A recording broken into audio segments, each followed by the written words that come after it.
When I started podcasting 100, one of the things I wanted to talk about was dreaming. I mean, before I got into radio, before I walked into a radio station for the first time, before I started doing most of the things I am doing now, I dreamt a lot. I lived a lot in my head. I fantasized a lot about things. I imagined what a life would look like for me. And it was the most beautiful thing to live in my head. But then the thing that happens is that when you dream, you don't factor in a lot of things. You don't factor in the people you're going to meet, but the good and the bad, the evil ones, the bad belly, you don't factor them in. Your dream, when you dream of a life, it's just like, Cinderella had a bad story, which later turned good. But okay, when you're dreaming, it's all beds of roses, pink, shiny fairy tales. Everything's gonna work out. Glasses of champagne, caviar, your yacht. You lying down on the beach or something. It's just always smooth without no wrinkles or roughness or toughness, and it's almost jarring when you start living your life. Is like a rude shock or a rude awakening that, oh my God, why is this thing happening? But in my dream, it was like this. But then in real life, it was this way. You just need to realize that while it was in your head, you were the only one that could control, that had the power to make it happen in your head, in your fantasies, in your imagination. In real life, there are other people that gets to decide whether this dream happens or not, right? You meet your boss, you meet that person, your colleague at work, you meet people that will criticize you, people that will empower you, people that discourage you, people that encourage you, you meet people that are just like rude for no reason, you meet people that will speak down on you for no reason. And depending on how tenacious you are, depending on how resilient, persistent, and how you believe in that dream, depending on it, that is how you go further to achieving what you saw in your head. So for me, at the beginning of living my dream, it was very easy that I couldn't even believe that, oh my gosh, you're living the dream, right? The first radio station I walked into didn't give me any problem. The second didn't give me any problem. The third didn't give me any problem. Like any radio station I've ever walked into, I didn't have any problem. I was very confident. I was very, very convicted of the fact that I could give value to any space I walked into, to any room I walked into. I had a voice. I had what to say. I had my opinions. I had read. I listened to podcasts. I love having conversations. So what is it exactly that you expect from me that I do not have? So I was pretty sure that I was good. I was great. And yes, I was. But then I came face to face with people that were even better than me. I also came face to face with people that were insecure. I came face to face with the fact that I wasn't perfect, because in my dreams, I was perfect. I was great. I was the period, the end. There is no comma. There is no beginning and end to this thing. I am she. She is me. Period, baby. So realizing that I had to do more work, realizing that people might not like me like that, because in your dream it's like, oh, everybody adores you, everybody loves you so much. Realizing that, oh, people actually do not rate me like that, or people will not rate you like that. People will not like you. Everybody will not like you. Everybody will not rate you. Everybody will not value the work you do. Everybody will not agree with you. Everybody will not see you the way you saw yourself in the dream. Is very jarring, especially if you're the kind of person that grew up without, if you're the kind of person that grew up trying to form an identity, struggling to have an identity, and those dreams that you had of a life that was really rewarding, you made that your identity, and now this other person is telling you that, see, this thing you're trying to do is trash, better go back to the drawing board. So that's pretty much my story, right? I had things to say, but then when I walked into the places I wanted to say things, I faced a lot of rebuttal.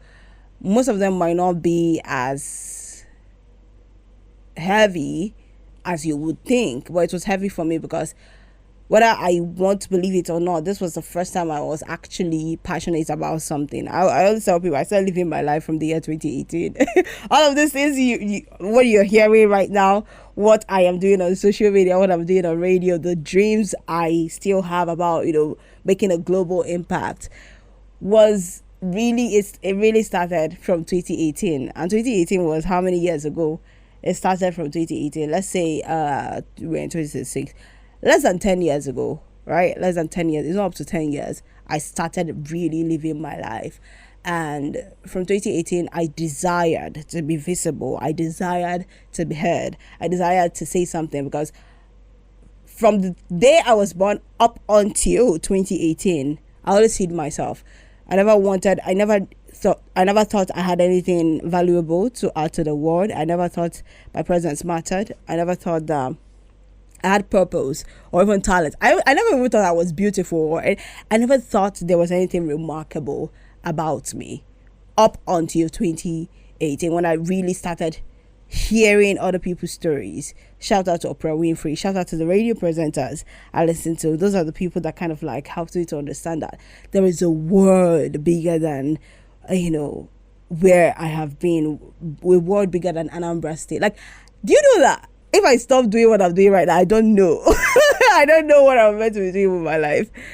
This is my life's work, right? This is my life's work. Yeah, maybe if I stop doing radio, I've always said that I can do anything I want to do in this life with or without radio, because my platform is the word, right? But if you remove that core thing of documenting, telling stories, if you remove it and take it away, I do not know what I'm going to be doing. I am like a blank slate, because up until 2018, when I started growing the passion to actually document and tell stories, I didn't have a dream. I didn't have a vision. I didn't have like what I want. I was just like a girl just living life the way it came. I wanted to be a reverend sister. I wanted to be a lawyer because my dad was a lawyer. I wanted to be a doctor because I read Ben Carson. So all of this is like the things I wanted to do were really influenced by people I liked, not what I really wanted. That's why when people say, when I was 6, I can't even remember what happened to me at 6, guys. I can't remember what happened to me at 6 or 7 or 10. I can't remember. I just know that I was alive. I just know Jordan was existing then. So if you remove all of that, I do not know what I'm going to be doing in the world anymore, because that is really what I believe I was created for. So imagine believing that this is what you were created for, and people telling you that you're not really good at it, you shouldn't be here. People would laugh at you. I remember telling a cousin of mine that I wanted to go to the radio station for the first time, and she was like, excuse you, what are you going to do in the radio station? She laughed at me. She was like, sis, better sit your ass at home. And I'm grateful I didn't listen to her, though. I am grateful I went ahead to do what I wanted to do. But aside from that, walking into the radio station and believing that this was easy, the way I entered was very easy, and starting to doing my work. I've told the story numerous amount of times about anxiety, having to now believe in myself, doubting myself, because I walked in with confidence, and now at the middle of it, I could not even dream for that. Like, I used to dream of standing on a stage with thousands of people listening to me. I used to imagine myself being a Chimamanda Ngozi Adichie, an Oprah Winfrey, hosting a speaking tour. I really, even before I walked into a radio station, I already had the name for the tour. It was called Thoughts Tour. I already knew I would do that. I already knew I would go to O2 Arena, stand at O2 Arena and speak to thousands of people. I used to imagine myself, I used to stand in front of the mirror and imagine myself saying or talking to kings and queens, leaders of nations. Like, I was dead ass sure that was my path. But one thing about having people that, even The Alchemist by Paul Coelho makes you understand, is that people that had a dream, that nursed a dream before in their lives, but couldn't get to living that dream, or they have become really cynical. That's why I don't like being around cynical people. They have become cynical or defeated about, achieving their purpose or achieving their dreams. what they will try to do is to make the next person feel like what they are trying to do in the world is rubbish and it will never be amassed or it will never be done. So I wouldn't say I met a lot of those kind of people, but I think I met people that made me to start doubting myself or my confidence or, my why, the reason why I should tell stories or document. I really hated that period. It was 2024. And anytime I found myself dreaming of standing on a stage, it was met with, look at you that cannot even speak on radio, you that is afraid of going on air. Because at some point I wanted to quit in the year 2024. I was like, I'm going back to my parents' house. I am not doing this again. Because at that time I was undergoing like serious panic attack, right? So imagine going on a stage and you can't breathe on stage. So I was really, really afraid, and that thing affected the way I dreamt. It affected my dreaming in general, because whenever I thought of, sitting on a stage to moderate a panel, or standing on a podium in a stadium with thousands of people they are about to listen to me, how exactly am I going to address them if I'm afraid? So the fear kind of like seeped in my dream life. It seeped in how I saw myself, in how global I could be, and how impactful I could be. Because even while in uni, my friends were already comparing me to Chimamanda Ngozi Adichie. There's a Chimamanda Ngozi Adichie of our times, blah, blah, blah. So even like just having that kind of fear just made me, stop believing all of those things. And really, this is 2026, and I must tell you that I've started trying to dream again slowly, right? Even when fear tells me that, look at you, when you go on that stage, you now start shaking, you now be shy, you can't even look people in the face. I talk back to it, I'm like, see, I know what is in me, and I know who my God is, and I know what I have, I know what I carry. There's a reason why God put this dream in my heart. There's a reason why even before I walked into rooms, I could already see myself in the rooms. There was a reason for that. And it might take me years or months or days to get to that place. But I am going to be visible. I am not going to hide myself. I'm going to apply for the things I think are really good for me. I'm going to talk about things that I think are really good for me. I'm going to show up on my social media pages. I'm going to say the truth. I am going to refine myself. I'm going to watch other people, because what helped me dream at the beginning was consuming other people. Consuming people like Oprah, reading Chimamanda, watching her talks, listening to Travel. All of those people helped me dream, and I will not stop watching them. So having these people in my face, like Ray gives me a lot of permission. I've spoken on an episode about who gives you permission to dream.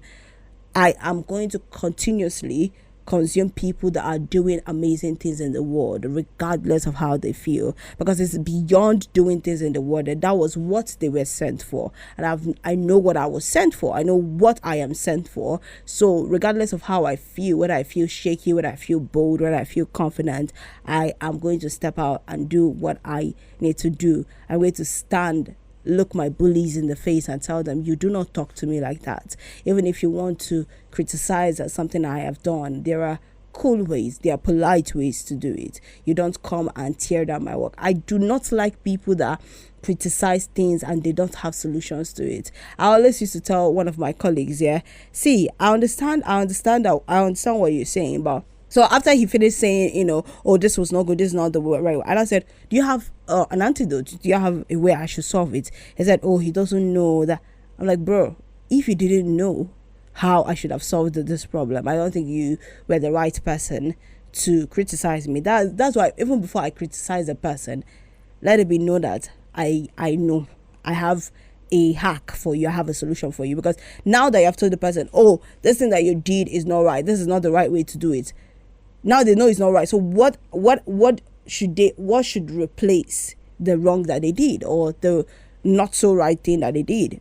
I think we should approach criticism with that logic. So if I'm telling somebody that this thing you did is not good, we should replace it with a solution. That's what makes it constructive. So I always used to tell him that if you don't have a solution for me, just hold your breath.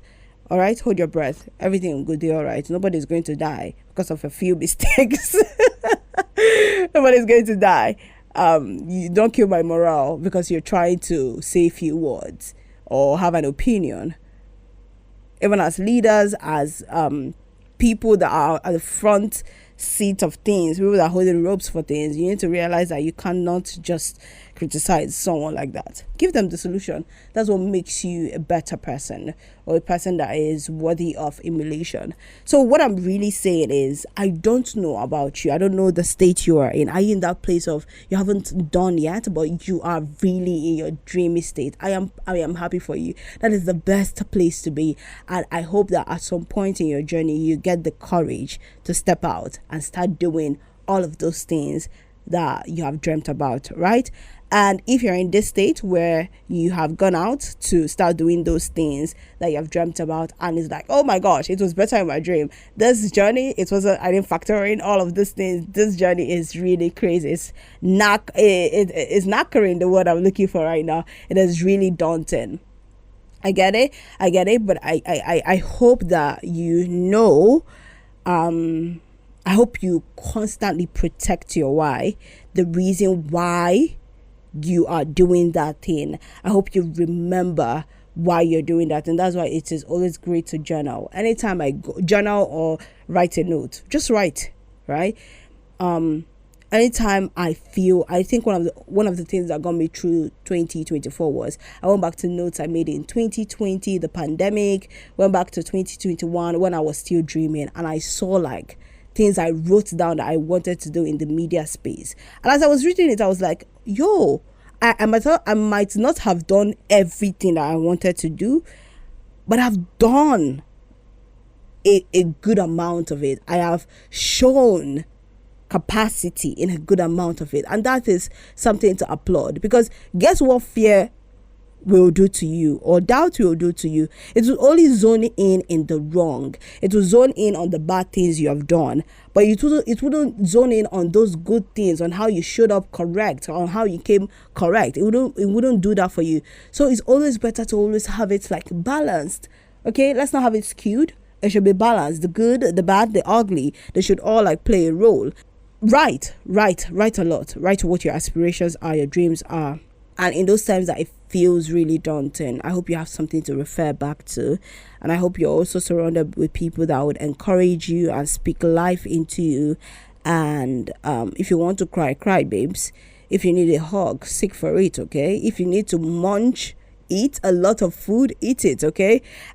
I think I'm doing this thing right now. Any day I feel like, oh my gosh, we shouldn't do anything. We should actually just rest and just eat a lot of food, like stuff our face with food and watch a lot of things on social media.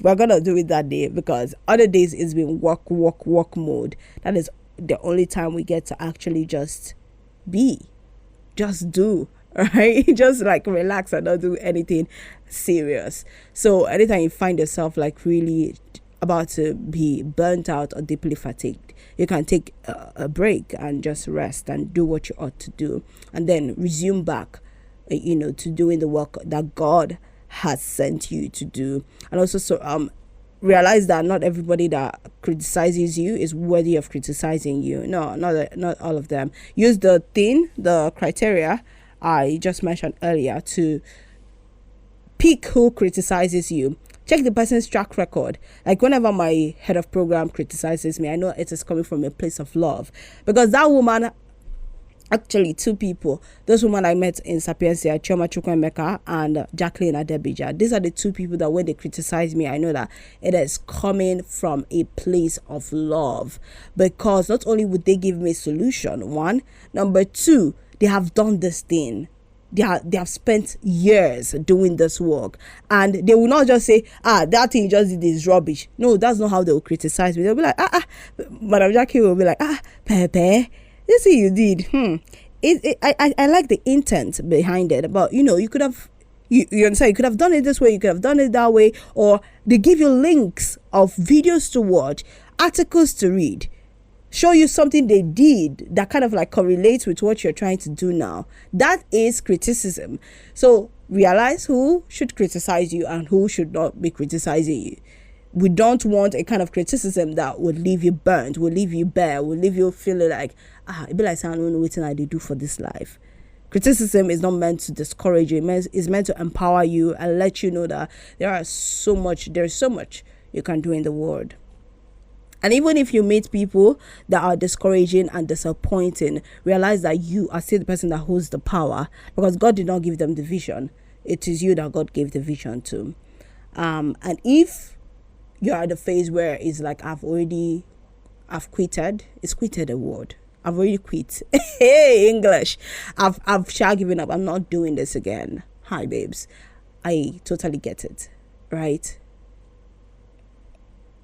Only God knows what saved me. I know it was God that saved me. If not, you will not even be hearing my voice. I will not be here because I would just be in an hour sulking and being depressed and anxious. What should I say to you now? Understand where you are at, and my hope is that you get your spark back. I know that this period or this season in your life is not the time you should perform or pander to people's opinions, or do things to make people like you, or do work because that is what other people are telling you to do.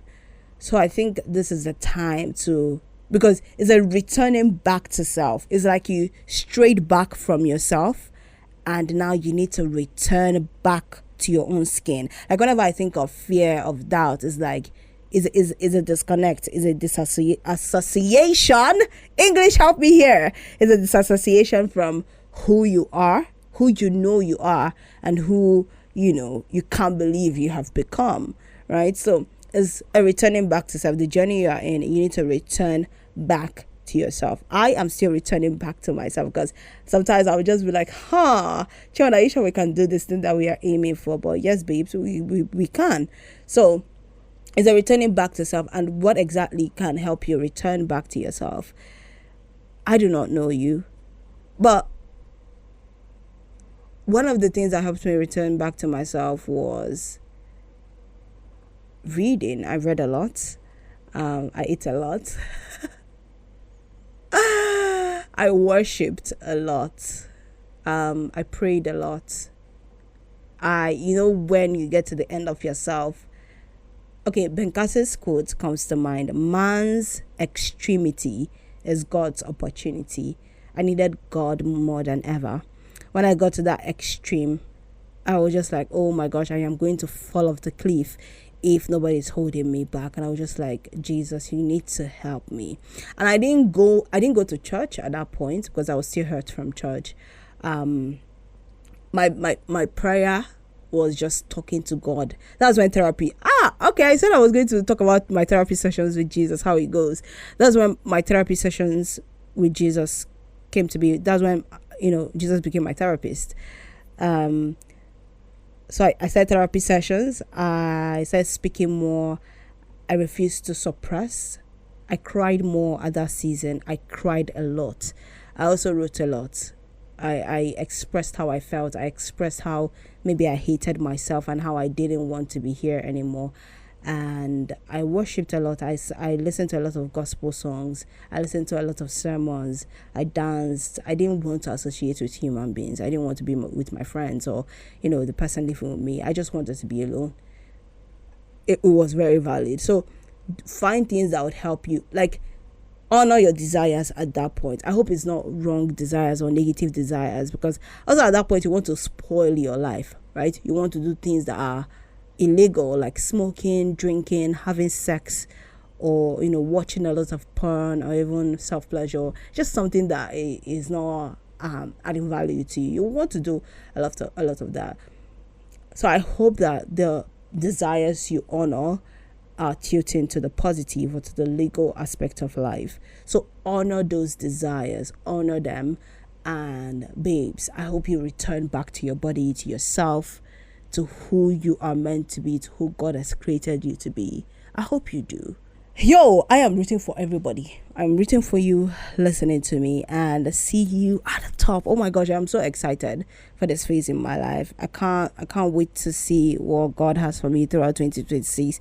I've said it feels like I've been working. It feels like we're at the middle of 2026, but this is just Q1. This is just the first quarter of 2026. It feels like I've been doing a whole lot. And I know God will reward me for the work I'm doing. God will bless the works of my hands, and I am going to feed from the riches of my heart, and you too, you'll feed from the riches of your heart. Okay, thank you so much for listening, and I love you. Yes, I do love you, and I am deeply rooting for you. Bye.